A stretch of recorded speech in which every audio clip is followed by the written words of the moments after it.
अगर आप देखें अभी भी स्ट्रॉन्ग कर रहा है, इनफैक्ट अगर आप देखें स्ट्रॉन्ग पुल बैक मोड में है और ठीक कर सकता है। अच्छा,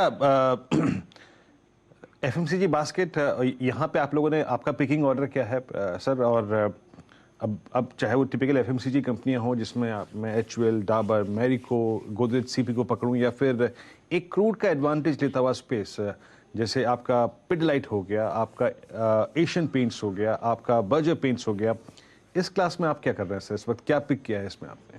सो आई थिंक यहाँ पे स्टोरी थोड़ी सी डिफरेंट चलेगी। FMCG sector is A sector जहां पे लॉन्ग टर्म इश अगर अपने 2 साल का व्यू देखें तो डेफिनेटली पॉजिटिविटी है, बट शॉर्ट टर्म में एक थोड़ा सा स्लैकनेस नजर आती है।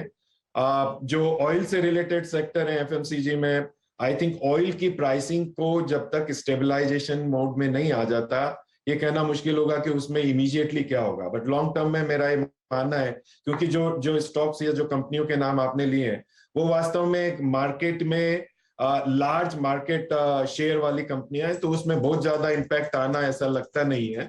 बट इस शॉर्ट टर्म में because of oil pricing I think उनके कॉस्ट में, प्रॉफिटेबिलिटी में चैलेंजेस रह सकते हैं।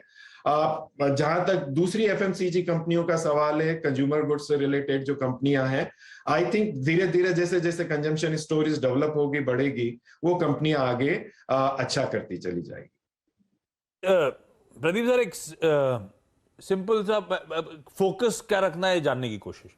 अब ग्लोबली तो भाई कहा जा रहा है जो डेवलप्ड मार्केट्स हैं, कोई यूके, कोई यूरोजोन, कोई यूएस, सेकेंड हाफ में स्लो डाउन, शायद कोई सॉफ्ट लैंडिंग, कोई हार्ड लैंडिंग, कोई रिसेशन की तरफ बढ़ेंगे। तो मोटा मोटी we are not out of the woods, ऐसा कहना चाहिए। राइट। तो ऐसे में क्या बेहतर, अगर इंडियन इक्विटीज की इस मोमेंटम को एंजॉय करना है तो प्योरली सिर्फ उन कंपनीज पे बेट करूं, उन कंपनी से फोकस करूं, तो डोमेस्टिक फोकस हो, वो ज्यादा स्वीट स्पॉट में, ऐसा मानूं या नहीं? नहीं आशीष जी, आपका कहना बिल्कुल सही है। अपनी स्टोरी, अपने कैपिटल मार्केट की स्टोरी इंडियन स्टोरी रहेगी आगे आने वाले समय में भी, क्योंकि ग्रोथ के ज्यादा चांसेस डोमेस्टिक स्टोरीज पे ही बेस करेगी। तो मैं भी यही बोलना चाहूंगा कि लार्जली अपने को बेस करना पड़ेगा। जैसा आपने बिल्कुल सही कहा कि अगर वर्ल्ड ओवर कुछ अभी थोड़ा बहुत भी गड़बड़ी होती तो उसके इम्पैक्ट साइमल्टेनियसली हमारे मार्केट्स पे भी देखने को मिलेंगे और देखने को मिल सकते हैं।